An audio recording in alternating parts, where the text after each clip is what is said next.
नमस्कार दोस्तों, आप देख रहे हैं छत्तीसगढ़ की 25 बड़ी खबरें। अगर वीडियो अच्छा लगे तो वीडियो को लाइक करें, चैनल को सब्सक्राइब जरूर करें।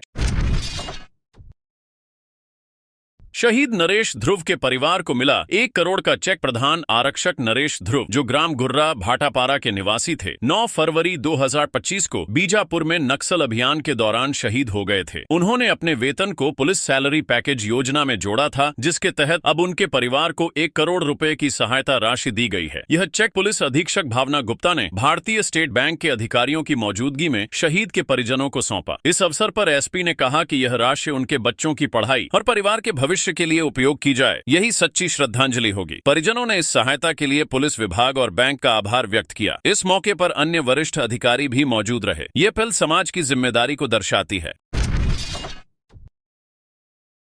आधार कार्ड की गलती से छात्राएं पीएटी परीक्षा से वंचित। छत्तीसगढ़ की पीएटी परीक्षा के दौरान गौरेला के एक परीक्षा केंद्र में करीब दर्जन भर छात्राओं को आधार कार्ड में मामूली त्रुटियों के कारण परीक्षा में बैठने से रोक दिया गया। नाराज छात्राएं कलेक्टर कार्यालय पहुंची और शिकायत दर्ज कर ज्ञापन सौंपा। छात्राओं ने बताया कि उन्होंने समय पर फॉर्म भरा और प्रवेश पत्र भी लाया था, लेकिन केंद्र के स्टाफ ने बिना सहानुभूति दिखाए उन्हें परीक्षा से बाहर कर दिया। उन्होंने कर्मचारियों पर बेरुखा और अपमानजनक व्यवहार करने का आरोप भी लगाया। छात्राओं का कहना है कि वर्षों की मेहनत एक गलती की वजह से बेकार हो गई। उन्होंने प्रशासन से न्याय और दोषियों पर कार्रवाई की मांग की। कलेक्टर ने जांच और आवश्यक कार्रवाई का आश्वासन दिया है।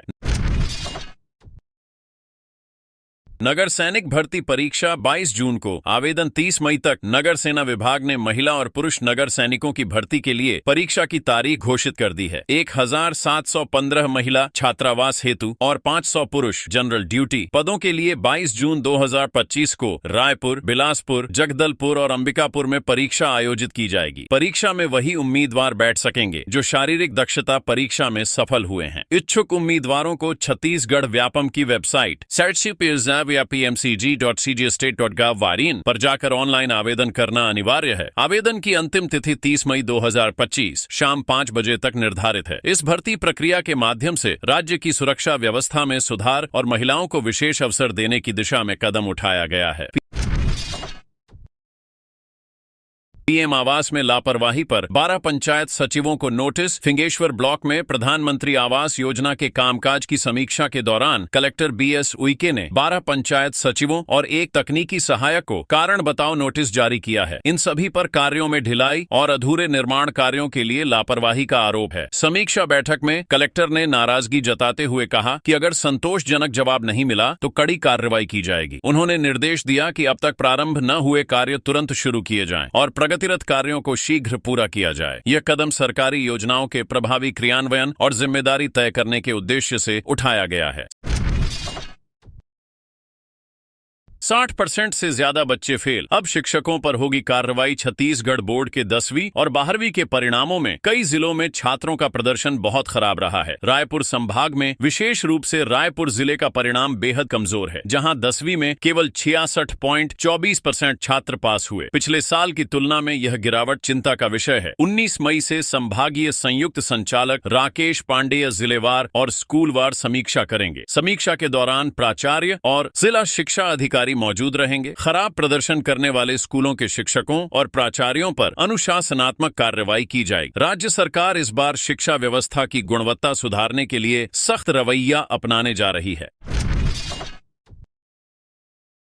कर्रेकुट्टा में बड़ी सफलता के बाद सीएम साय जवानों से मिलेंगे। छत्तीसगढ़ के कर्रेकुट्टा इलाके में सुरक्षा बलों ने हाल ही में नक्सल विरोधी अभियान में बड़ी सफलता हासिल की, जिसमें 31 खूंखार नक्सली मारे गए। इनमें कई बड़े रैंक के नक्सली भी शामिल थे। इस सफलता के बाद मुख्यमंत्री विष्णुदेव साय आज बीजापुर दंतेवाड़ा सीमा पर स्थित गलगम के सीआरपीएफ कैंप जाएंगे। वे जांबाज जवानों से मिलकर उनका हौसला बढ़ाएंगे और भविष्य की रणनीति भी तय करेंगे। इस इलाके में 450 से ज्यादा आईईडी डिफ्यूज किए गए और पहली बार 2 बड़ी स्नाइपर गन भी जब्त की गई। यह अभियान नक्सलियों की ताकत को कमजोर करने वाला और क्षेत्र में स्थायी शांति लाने की दिशा में एक अहम कदम माना जा रहा है।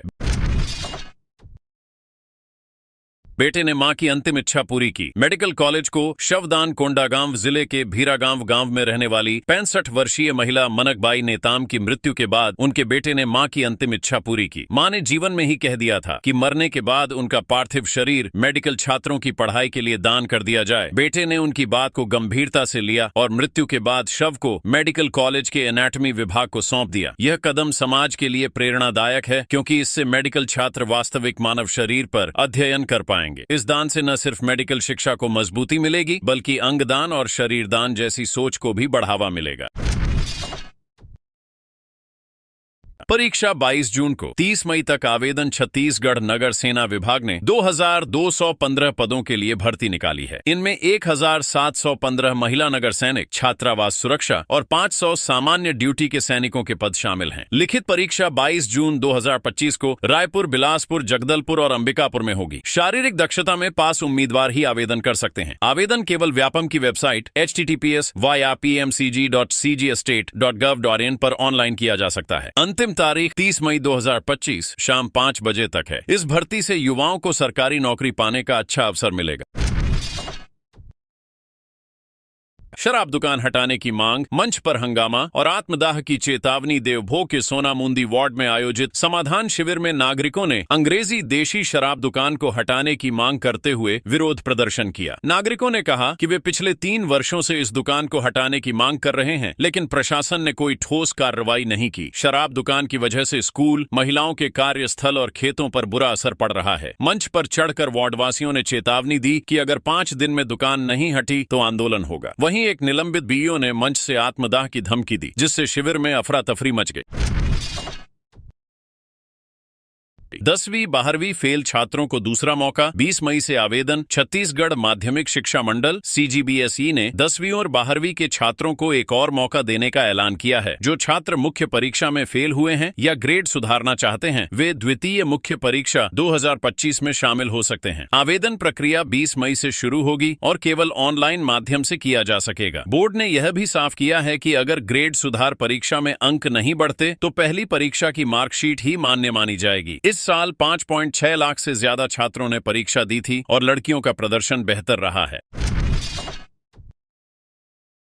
रायपुर की सिटी बस योजना फेल। 275 बसें गायब। राजधानी रायपुर में सार्वजनिक परिवहन व्यवस्था गंभीर संकट में है। सिटी बस योजना की शुरुआत 378 बसों के साथ हुई थी, लेकिन अब केवल 103 बसें ही सड़कों पर चल रही हैं। बाकी 275 बसें कहां गईं, इसका कोई जवाब नहीं है। शहर में बसों की कमी के कारण लोग मजबूरी में महंगे ऑटो, टैक्सी और निजी वाहनों का उपयोग कर रहे हैं। रिपोर्ट के अनुसार यह योजना भ्रष्टाचार और प्रशासनिक लापरवाही की शिकार हो गई है। पब्लिक ट्रांसपोर्ट की इस बदहाली से आम नागरिकों की जेब पर बोझ बढ़ रहा है और यातायात व्यवस्था बिगड़ती जा रही है।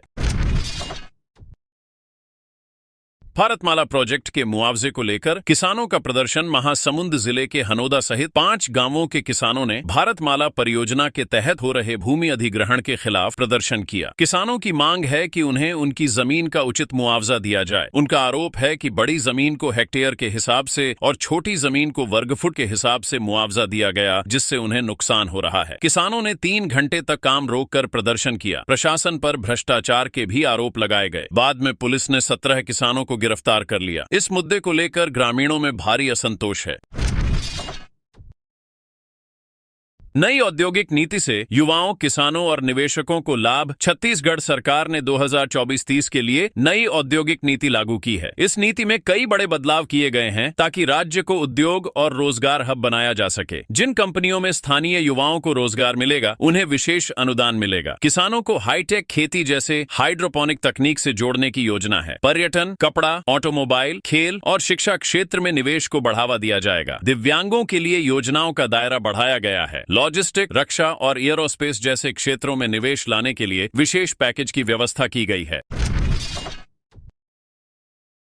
सुशासन तिहार में भ्रष्ट अधिकारियों पर एक्शन। पटवारी सचिव निलंबित। राज्य सरकार द्वारा चलाए जा रहे सुशासन तिहार अभियान के तहत आम जनता की शिकायतों पर तेजी से कार्रवाई की जा रही है। बलौदा बाजार में एक उचित मूल्य दुकान के सेल्समैन को बर्खास्त किया गया है। वहीं टूंड्रा के पटवारी और 2 ग्राम सचिवों को निलंबित कर दिया गया। राजिम क्षेत्र में 12 सचिवों और एक तकनीकी सहायक को नोटिस दिया गया है। इन सभी पर प्रधानमंत्री आवास योजना सहित अन्य कार्यों में लापरवाही और भ्रष्टाचार के आरोप हैं। प्रशासन की इस सख्ती से अफसरों में हड़कंप मच गया है और जनता ने इसे सकारात्मक कदम बताया है।